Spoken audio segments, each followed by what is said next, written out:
أهلا بيكم. لو بتعاني من مشاكل في العظام، لو بتعاني من الآلام في المفاصل أو عندك خشونة، لو في ألم أسفل الظهر أو في الفقرات العنقية، يبقى الفيديو ده ليك. جايب لكم النهاردة أقوى وأفضل علاج لكل مشاكل العظام والمفاصل والخشونة، علاج آمن جدا ومناسب للجميع. هقول لكم عليه، لكن انزل الأول دوس على زر الإعجاب واشترك في القناة علشان يوصلك كل جديد. يلا بينا نبدأ الفيديو.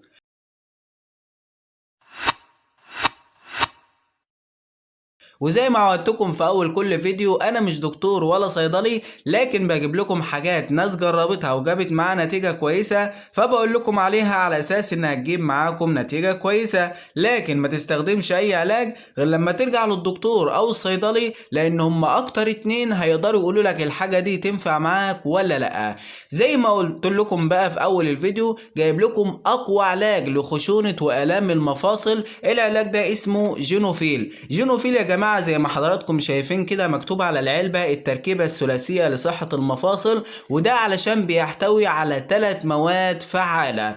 جينوفيل أقراص بتستخدمه 3 مرات في اليوم بعد الأكل. بتستخدمه 3 مرات في اليوم بعد الأكل. ده بتستخدمه لفترة معينة لحد ما الألم يبدأ يخف معاك. بعد كده بتستخدمه مرتين بس بعد الفطار وبعد العشاء. وبعد ما الألم يروح خالص هتبدأ إنك تستخدمه مرة واحدة بس. وعامة كتر استخدامه مش غلط، لأنه بيحتوي على مواد فعالة طبيعية، مش هتضر ان شاء الله ومش هتتعب المعدة زي العلاج التاني بتاع العظام. معروف انه علاج العظام غالبا بيتعب المعدة، لكن جينوفيل ده ان شاء الله ما بيتعبش المعدة خالص، لانه خفيف ولطيف على المعدة. العلبة دي يا جماعة سعرها 190 جنيه. 190 جنيه في الوقت الحالي. لو حضرتك بتتفرج عليها في المستقبل اكيد هتلاقيها اغلى من كده، لكن لو هتقارن سعرها بسعر المنتجات التانية اللي بنشوفها في التلفزيون، لا، هتلاقي جينوفيل كويس مقارنة بسعره. ليه؟ لان الحاجات التانية هتلاقيها ب 500 و 600 جنيه، وفي نفس الوقت ناس كتير جابتها وما جابتش معاها نتيجة.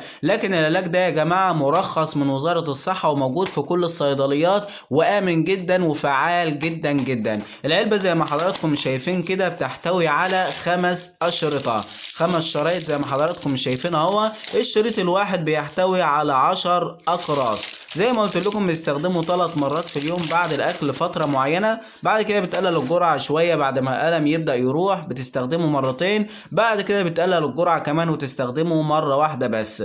العلاج ده كويس جدا ومفيد جدا، وان شاء الله يجيب معاكم نتيجه كويسه. لو عجبك الفيديو ما تنساش تدوس على زر الاعجاب واشترك في القناه علشان يوصلك كل جديد. وقول لنا في التعليقات تحت لو حابب ان احنا نتكلم عن موضوع معين، اكتب لنا تحت وان شاء الله نتكلم عليه. سلام عليكم.